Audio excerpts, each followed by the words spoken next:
Welcome to Adeptus On-Air, the show where we examine how individuals and companies make decisions that drive their business and personal success. Each week, we connect with notable professionals who pull back the curtain on the industries that Adeptus has been on the cutting edge of for the last 30 years, including music, sports, and entertainment, as well as new emerging markets.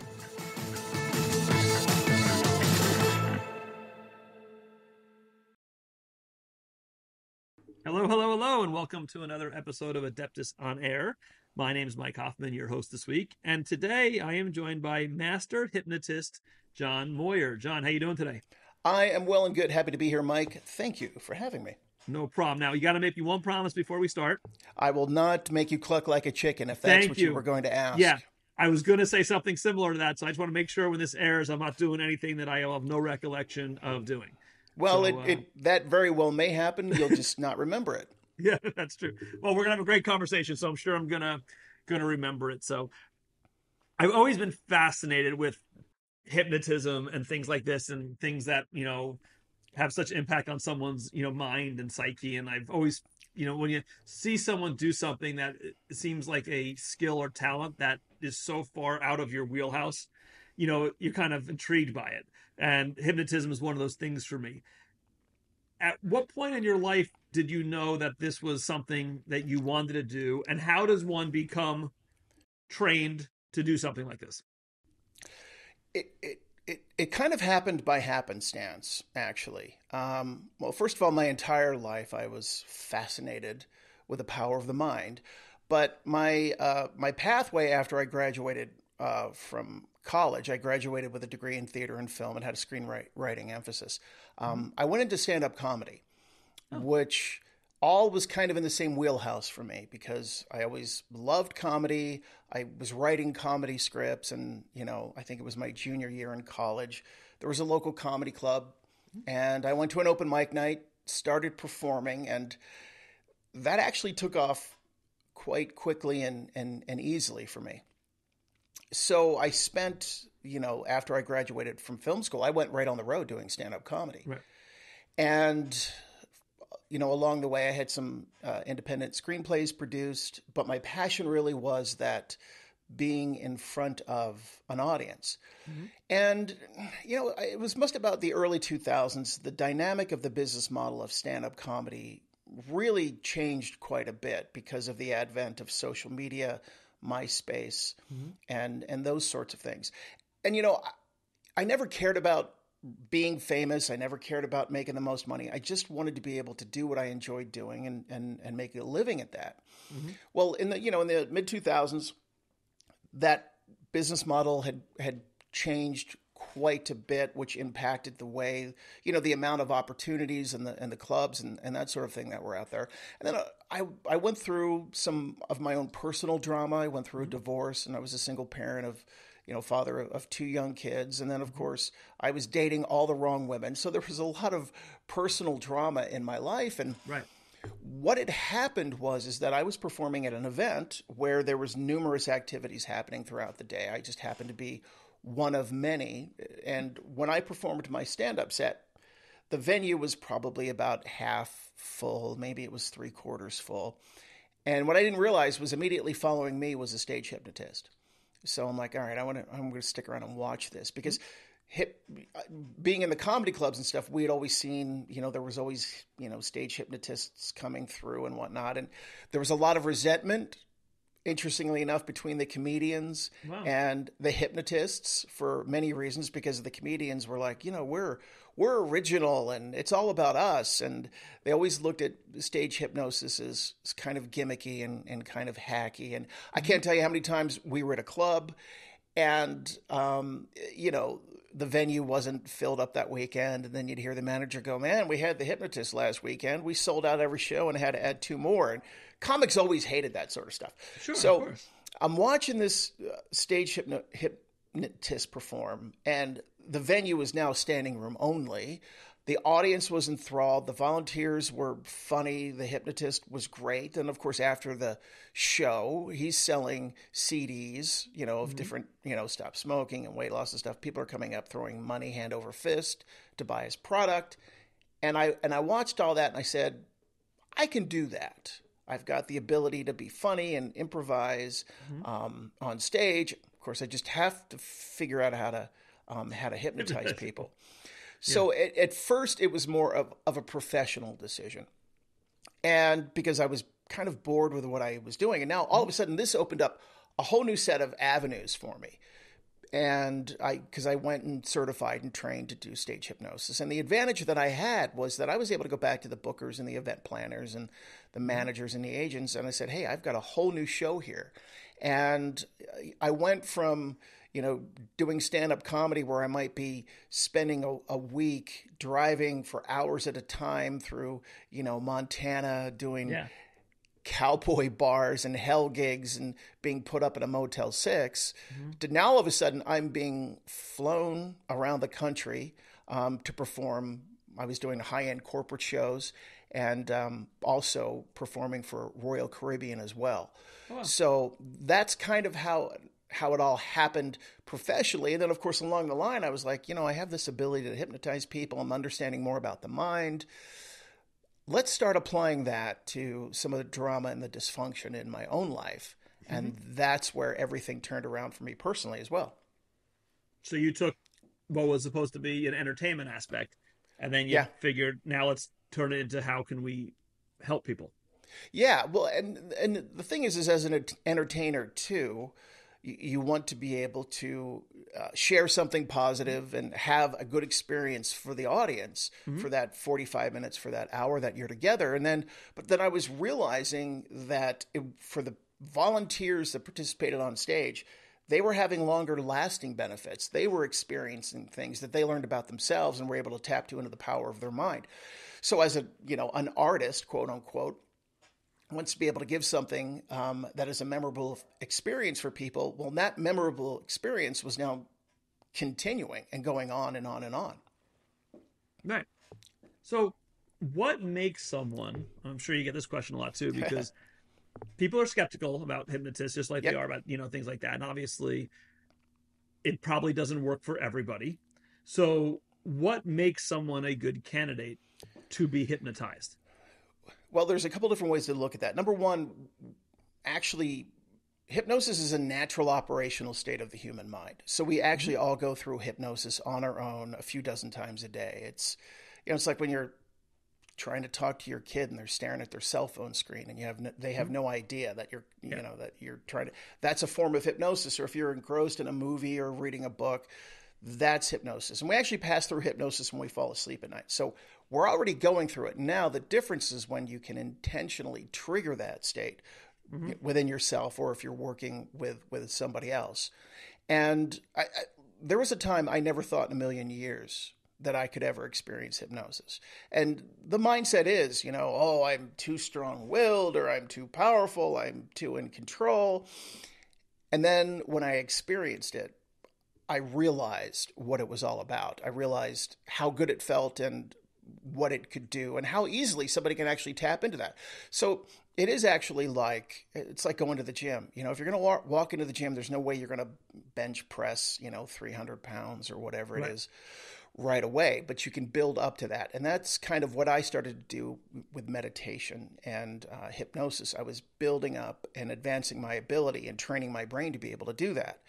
Now, of course, if you're talking about having people on stage, you get a group of volunteers up on stage, random people from the audience. You've got about maybe 7 minutes or so to be able to experience getting them into hypnosis. And that's a little different approach.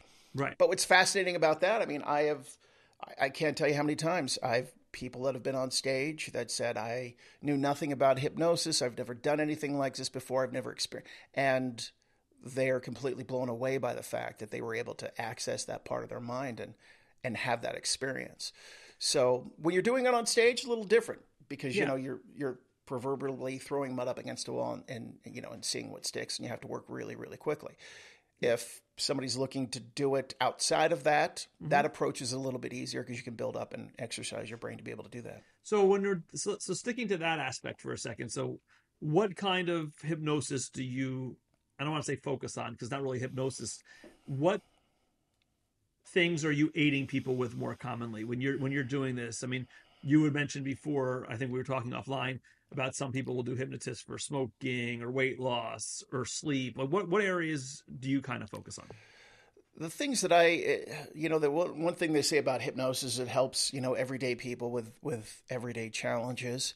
And I'm all about empowering the individual to be able to believe in themselves or know in themselves more, to be able to overcome challenges, whatever that may be in their personal life, whether it's reducing stress or figuring out some way that they can accomplish their particular goals.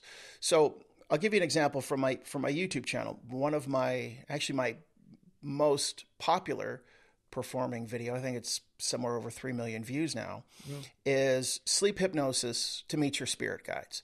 So now, for some people, when they think the image that conjures up spirit guides, it's like, oh, there's an angel appearing into somebody's room or whatever the case may be. From people that lean more heavily into some of the staunch born again Christianity mindset, that's conjuring demons, and it's interesting to hear from those people as well. But for me, my philosophy is, look, if somebody wants to connect with their spirit guide or talk to their spirit guide, why is that? Well, clearly maybe they're going through some challenges in their life. There's some things that they're looking to overcome, or there's some answers that they are seeking. There's some type of an advantage that they feel they're going to get out of this that's going to help them in their everyday life. So the interesting thing about hypnosis is your brain can't tell the difference. What's real and what's not when you experience hypnosis. So it's like a dream. No matter how bizarre, how strange a dream is, when we're kind of in that dream, we just accept it as real. So I had one of those last night, so I totally relate. It makes complete sense. It makes complete sense. And then when you wake up, like, none of that makes any sense. But at that moment, that's reality. That's right. And that's exactly what's going on in the mind when somebody's hypnotized. So somebody's hypnotized and the brain is believing that their spirit guides is appearing there and connecting with them. Well, then what I'm doing is simply working in hypnotic suggestions that are going to empower the listener. So they're going to feel stronger. They're going to feel more empowered. They're going to feel like they have the ability to overcome a challenge. They're going to be able to reduce their stress, alleviate fears or concerns, or even find answers. But of course, that's all them doing that within their brain. It's not the literal manifestation of an angel or a spirit that is suddenly transforming them. They're being transformed, but it's happening within their mind. So the brain goes, okay, well, our spirit guide's here. We believe that, check. Our spirit guide is now empowering us. So now we're feeling stronger. Our spirit guide is now helping us be able to find the answers. And the brain just starts to put all those connections together. So the outcome is a very real outcome that helps the listener with whatever challenges that they may be going on. It just so happens to be that the modality is this imaginary virtual reality that the brain accepts as real. How does that become a long-term solution with your brain? So let's just use one of the things I said before. If I'm giving a bad example, tell me so. If we're talking about eating healthy or weight loss, or we're talking about smoking, how does a video or even meeting with a hypnotist and having a session, you're as you said, you're kind of not like tricking the brain, but training the brain. How does that training become a long-term where now the mindset changes forever? I'm never touching a cigarette again, or how does that happen? Right. It's different for everybody. And I've experienced individuals that have had one session, whether it's something that they've experienced online or one-on-one session, where that change happens immediately and it's permanent. Then there's other people, again, it's like going to the gym. So you're kind of, it's like they say 21 days, to form a habit. So with some people, others, it could be, all right, well, if we're listening to the same hypnosis program every day, or we have a certain amount of sessions with a hypnotist, can help us be able to overcome that.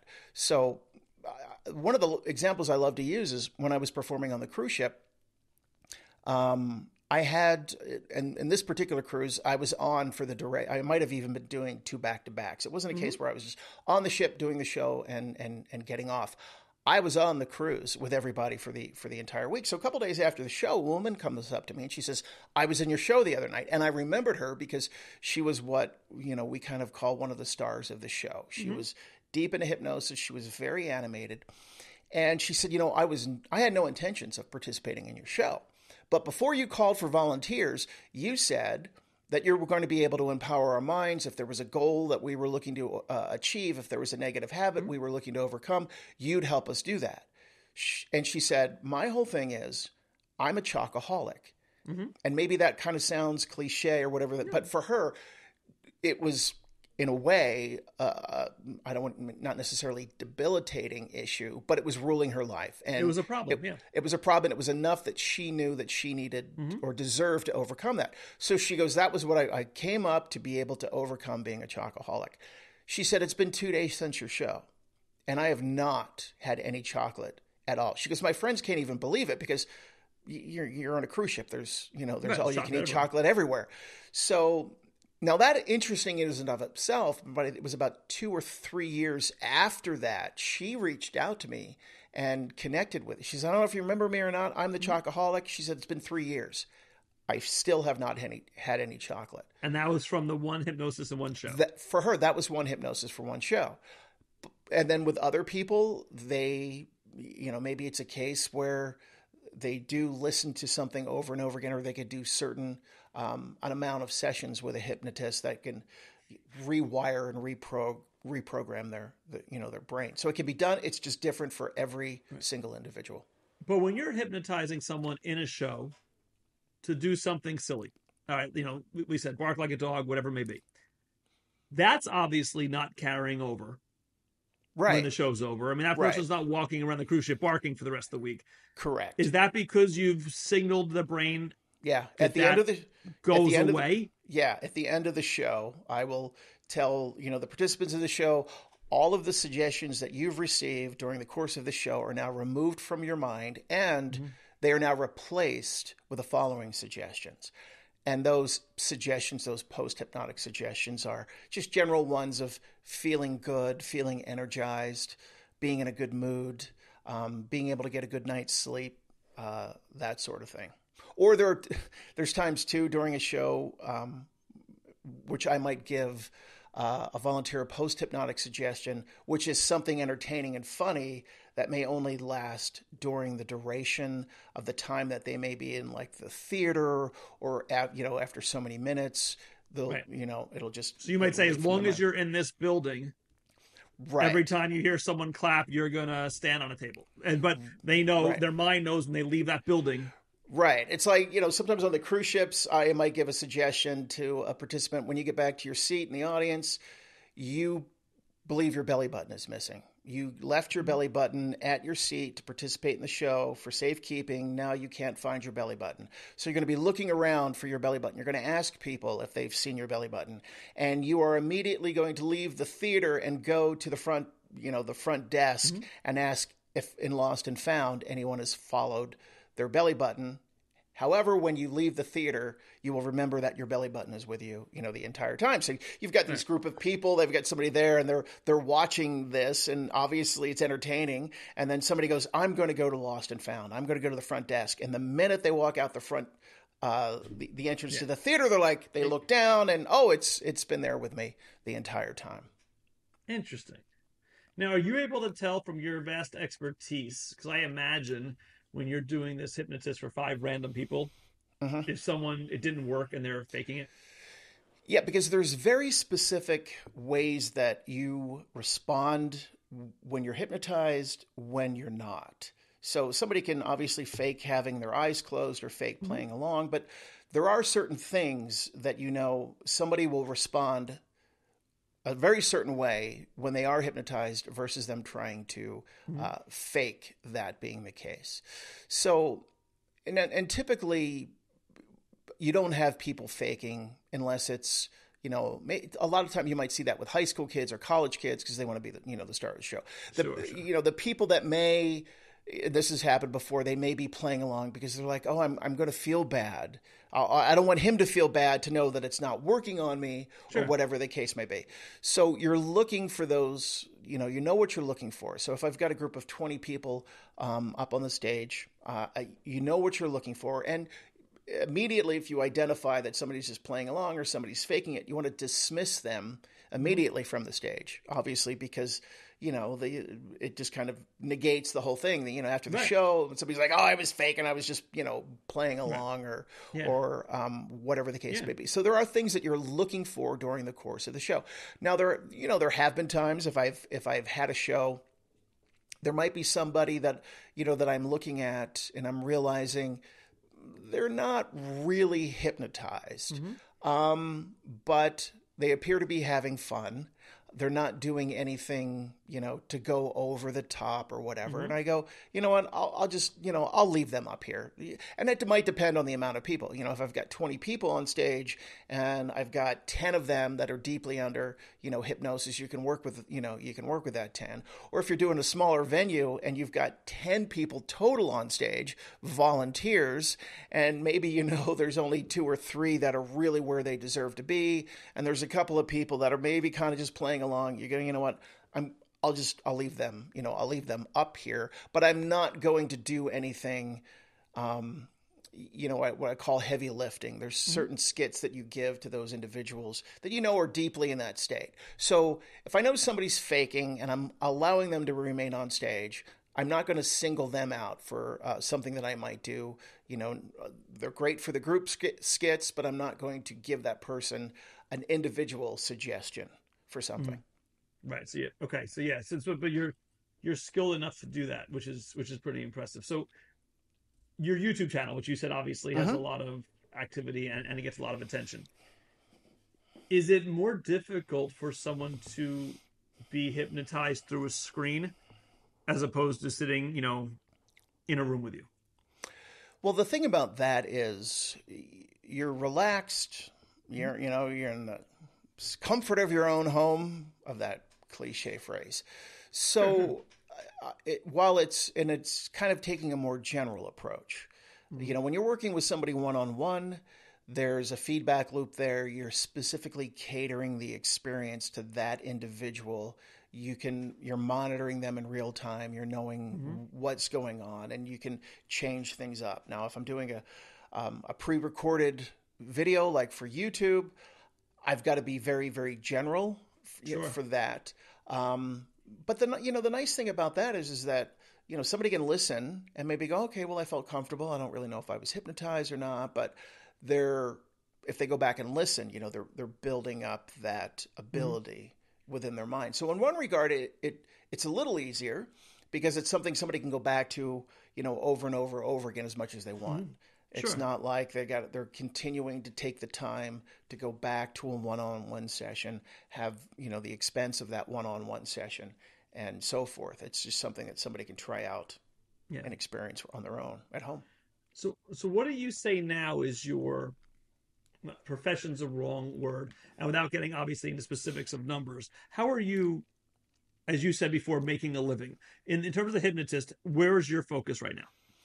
The majority of my focus right now is on my YouTube content. So it's the media, the hypnosis and the meditation media that I'm creating, whether it be on YouTube or the stuff that I put out, available for purchase or streaming on any other platforms. And I have, I thought I was semi-retired from doing the shows over the last few years. It was kind of nice just being able to hang out at home and not leave the house. My wife's joke is that my bathrobe is my uniform because I'll just get up with sweats, put on a bathrobe. She encouraged me to actually get dressed and get out of a robe for the podcast. I appreciate it. Tell her I said thank you. I will, absolutely. But, but at the same time, I have gotten requests to do shows, and initially I was, turning them down. And then, the last, few months, I was like, I've gotten a little complacent, so I need to be able to stretch my wings some more. So I'm back to taking bookings for shows. right now. But the majority of it is I'm not going to go back out the way that I did previous. I mean, there was a lot of I remember I'd gotten off the cruise ship, I think in I don't know, I was in somewhere in South America or Central America rather, where I don't remember where I was.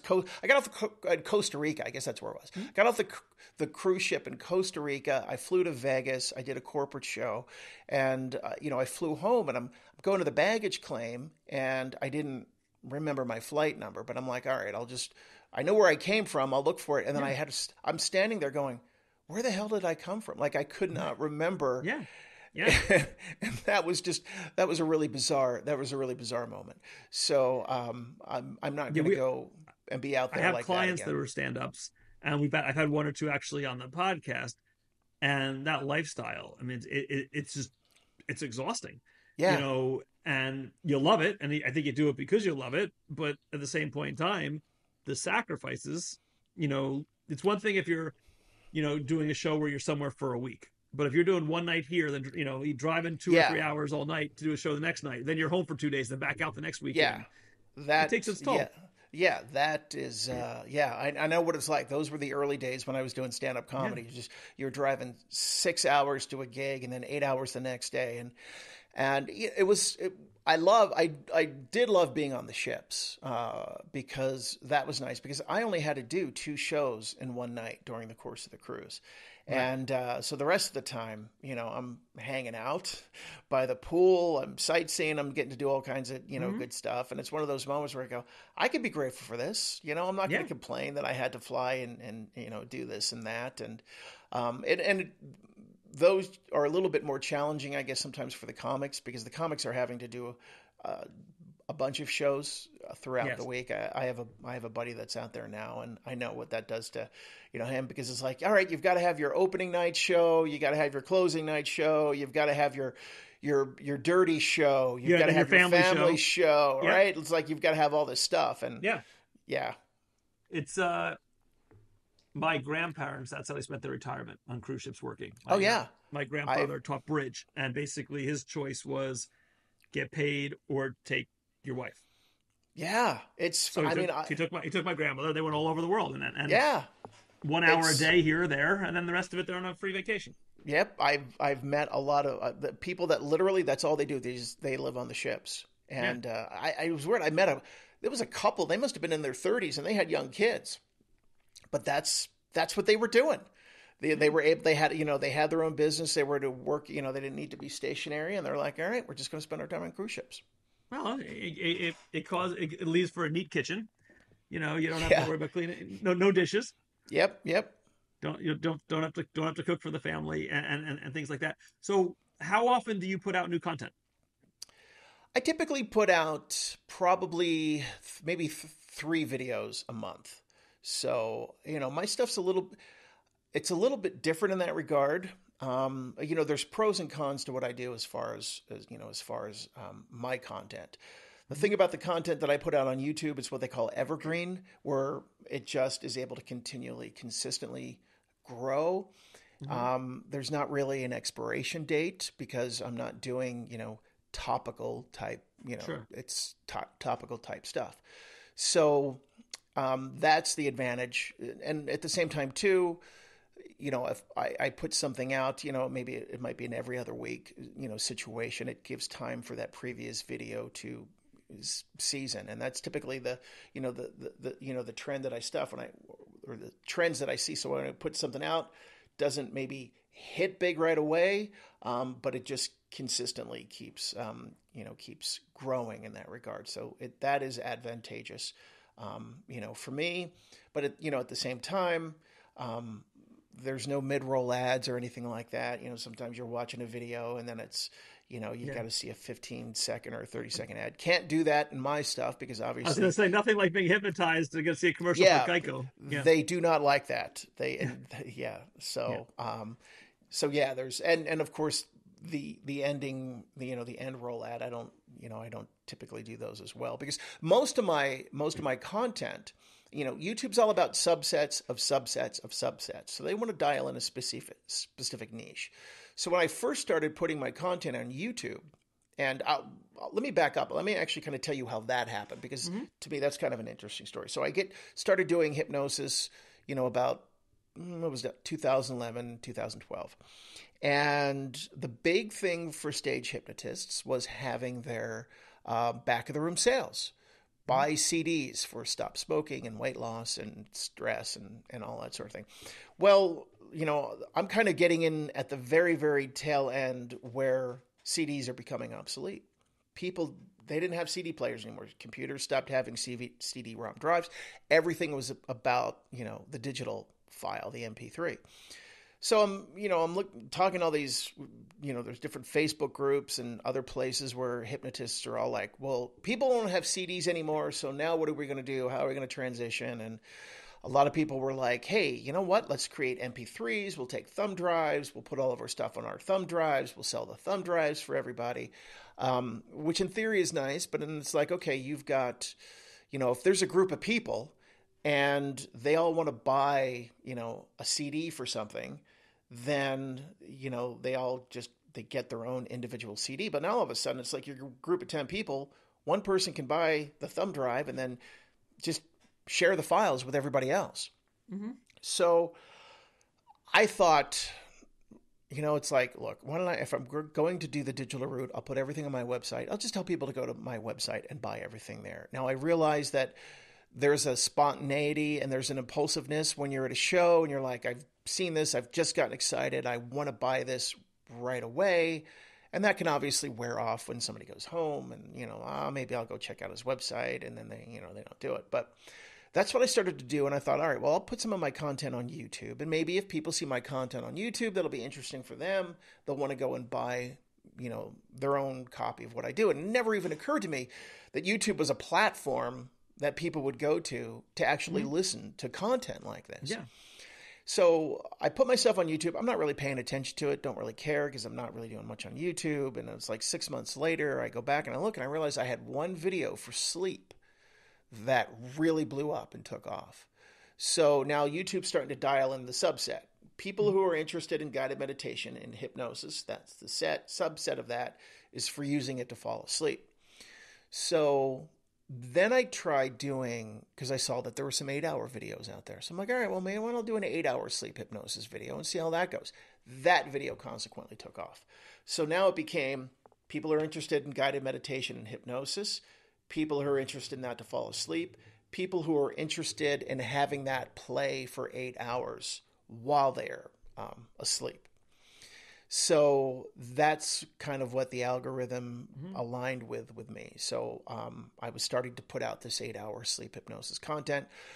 Of course, I was much more interested in topics other than just falling asleep. So I would frame it around, sleep hypnosis to fall asleep, meet your spirit guides. Sleep hypnosis, fall asleep, empower yourself with positive energy, that sort of thing. And that's how that all kind of evolved and took off. And never in a million years would I have been like, I'm going to be on YouTube doing this stuff. But then it's I can ask you one question based on what you just said. So you're doing an 8-hour video that people want to listen to when they're sleeping. Yep. What are you possibly talking about for 8 hours? Are you just, hey, you're sleeping good, keep on going, or No, it's what I do is it's typically a 45-minute to a 60-minute session of that original content. I welcome them. We do the what we call the hypnosis induction, and then what I would call the body of the program, or the meat of the program, the specific content that theme is about. And then what I do is at the end of that, there's a little bit of a deepener for them to relax and drift down into a deeper sleep. But essentially what's happening is the body of the program is actually looping. So rather than just going back to the very beginning, I do what I call a bridge. I kind of create this seamless feeling bridge from the end of the body to the beginning of the body again, and then that is looping for the remainder of the time. Okay, interesting. What is the name? Is it a YouTube channel, or you just have YouTube content? It's John Moyer Hypnosis. Okay. So that's how perfect. And it's JOHNMOYER. Yep. Perfect. All right. Well, I'm definitely going to check it out. I hope some other people do as well. I really appreciate your time talking to me about this because, like I said, this is something, at least from my perspective, you never really think of hypnosis necessarily having any non-entertainment value, but clearly it has impacted a lot of people just from you alone. So I'm sure across the globe, across time, it's helped, millions and millions of people. And it's been interesting to see that there is kind of, over the last, decade or so, the interest and the increase that has happened with people looking for meditation. And, I say, and in a way, meditation and hypnosis, they're sister states of mind. So they're kind of intertwined. The same things are happening mentally and, biologically. So, but there has been a surge of people realizing that there's some alternative ways to be able to help them overcome their challenges and enjoy the higher quality of life. Yeah. Well, John, I appreciate you taking the time to talk to me, kind of educating us and so forth. It sounds like it's been a fun ride for you. It has been. I appreciate being here. I wish you nothing but continued success with everything. Thank you, Mike. Appreciate it. All right. Take care. Thanks for listening to Adeptus On-Air. If you like this episode, please subscribe and leave a review. If you have a question related to this episode or have a request for what you would like to hear, please email us at marketing@adeptuscpas.com. You can also find us at adeptuscpas.com online or follow us at Adeptus on social media. The views and opinions by the podcast speakers and guests are solely their own and do not reflect the opinions of Adeptus. This podcast provides general information only and is not intended to constitute advice.